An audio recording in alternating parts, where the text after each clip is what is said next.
주로 제가 더 좋아해서 힘들었던 적 많아요. 그 이후로 최대한 사람들과 멀리 하려고 하네요.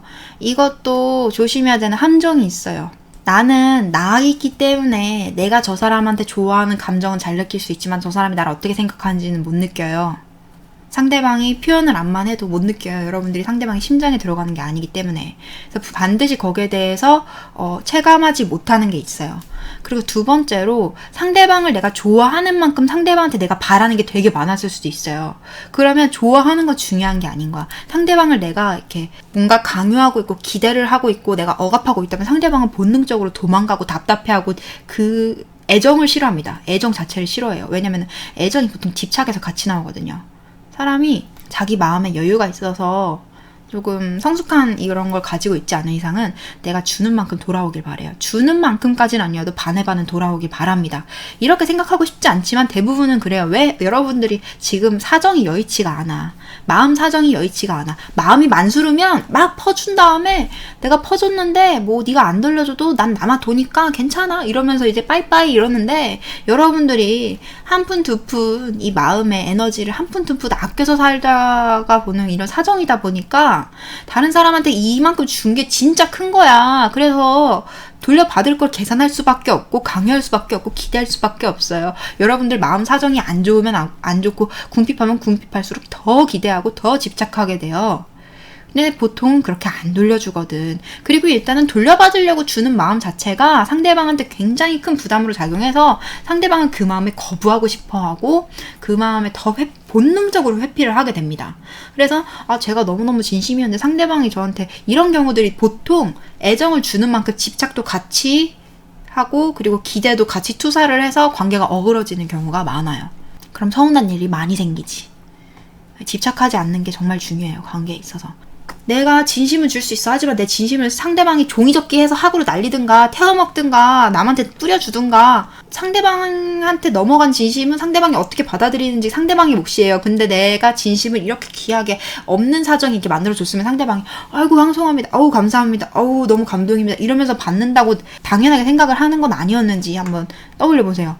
대부분은 자기 진심은 귀해, 남의 진심은 안 귀하기 때문에 당연히 여러분들이 귀하게 마음 먹었던 것보다는 조금 소홀합니다. 그리고 사람의 그 진심의 소중함을 모르는 사람은 함부로 행동을 해요. 그런다고 할지라도 여러분들은 내 손에서 떠나간 진심은 내게 아니라고 생각을 하셔야 돼요. 애초에 상대방이 돌려주지 않을 것 같아서 마음이 안 생기면 주질 말아야지.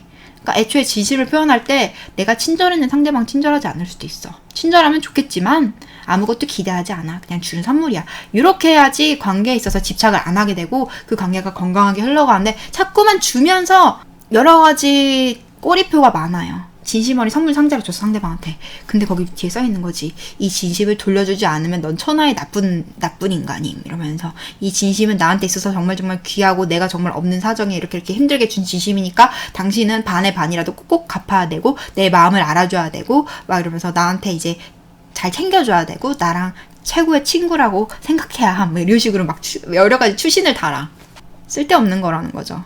그러니까 이제 인간관계가 자꾸 협소해질 수밖에 없는 게 줬는데 못 돌려받고 줬는데 상대방의 마음 느껴지지 않고 상대방이 나한테 똑같이 내가 진심인 만큼 상대방도 진심이었다고 할지라도 사람은 보통 말로 표현을 잘 못하고 말로 늘 표현하지 않는 이상 여러분들 마음 알 수가 없고 말로 아무리 잘 표현하고 웅변대에 나가서 수상까지 한 사람이라 할지라도 자기의 마음을 다 표현할 수는 없어요. 뭐 보이지도 않고 느껴지지도 않고 이 몸 안에 에너지 바디 안에 갇혀 있는 건데 어떻게 알겠습니까? 몰라요. 여러분들이 엄청나게 기민하게 에너지가 느껴지면 모를까?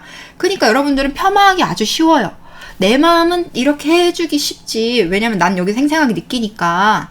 근데 상대방의 것은 폄하하기 아주 쉬워. 내가 눈 가리고 귀 닫고 상대방의 입장이 역지사지 일부러 안 해.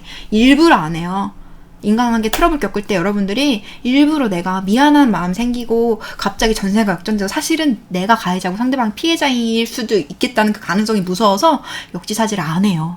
그리고 되게 웃긴 게 여기서 절대적인 악한 사람도 선한 사람도 없을 확률이 높은 게 상대방의 입장에서는 자기 나름대로 서운한 것도 있고 자기 나름대로 힘든 것도 있고 나한테 악의 없이 행동한 건데 나한테 그렇게 건너가는 과정에서 왜곡이 생기는 걸 수도 있어서 사실은 따놓고 보면 누구도 나쁜 사람이 없었다라는 결론이 나올 확률이 높아요. 근데 여러분들은 그거 받아들이기 싫지. 내가 너무 아픈 만큼 누구의 탓을 하고 싶은 거야. 그니까 그런 역지사지를 잘 안 해요. 그리고 속내도 잘 안 내비쳐. 속내를 내비치고 얘기를 하기 시작하면 자기가 잘못한 것도 우르르 올라올 거고 자기의 민낯을 보게 될 텐데 보통 사람들은 자기 민낯 보기 싫어합니다. 그래서 인간관계 정리할 때 혼자 잠수 타버리고 끝 해버리지. 근데 본인도 알아. 눈 가리고 아웅한 거라는 거. 그 문제는 그 사람을 끊어내도 여러분들이 계속 따라옵니다. 남아있어. 풀리지 않은 퀘스트로. 특히 서운함이라는 감정은 갖다 붙이면 생겨요. 내 입장에서만 해석하면 서운한 게 끝도 없이 나와. 근데 상대방의 입장에서 해석하면 서운했던 문제들이 입장의 차이구나. 내가 과한 걸 기대하고 있었구나. 이러면서 대부분 사라져요. 그러니까 자기 진심만 귀하고 상대방의 진심을 쉽게 모른 척하고 왜냐면 진심이라는 게 참 아이러니하게도요. 티가 잘 안 나요. 티가 잘 안 나서 숨어 있어서 유심히 상대방의 행동을 관찰하고 상대방이 어떤 사람인지 파악하지 않으면 진심이라는 게 우리가 말로 내가 너한테 진심을 다 했잖아. 우리가 맨날 이래요? 안 그러잖아. 그게 눈에 잘 보이지도 않고 만져지지도 않고 잘 느껴지지 않고 느껴보려고 해야 조금 느껴지는 게 진심이에요. 그런지라 진심이란 거는 본인이 결심하지 않는 이상 상대방의 진심을 절대 느낄 수가 없는 건데 트러블이 생긴 입장에서는 내 마음이 너무너무 아프고 내 편을 들고 싶으니까 상대방의 진심을 헤아리려고 생각 안 하지. 그딴 놈 역지사지 하기 싫어. 그딴 놈 입장에서 생각하기 싫어. 뭔 사정이 있었든 난 너무너무 속상하고 화났어. 이러면서 이제 상대방의 입장에서 안 보면 끝까지 그 사람의 진심은 알 수 없는 거지. 근데 기분이 나빠도 자기 자신을 달래면서 기분이 엄청 나쁘겠지만 내가 잠깐 눈을 감고 저 사람의 입장에 처했다고 내가 생각을 해보고 하나하나 떠올려서 내가 천천히 저 사람의 입장을 헤아려보자. 그러면 조금 저 사람이 왜 저런 행동했는지 조금 감 잡지 않을까? 여러분들이 명상에 익숙해 있고 이 마음의 정화가 많이 돼서 마음이 말랑말랑하게 제 기능을 하고 있을수록 상대방의 마음이 더 잘 느껴져요. 그러면 이제 이해가 갑니다. 그러면 우리 사이에서 어떤 오작동이 있었고 어떤 이 오류와 이 왜곡이 있었는지를 인지를 하고 이 부분만 딱 꽂히지 상대방을 나쁜 사람으로 몰아가서 공격하고 이 전쟁터가 되지 않는다는 거지. 그 문제가 문제인 거지 사람이 문제인 건 아니라는 거지.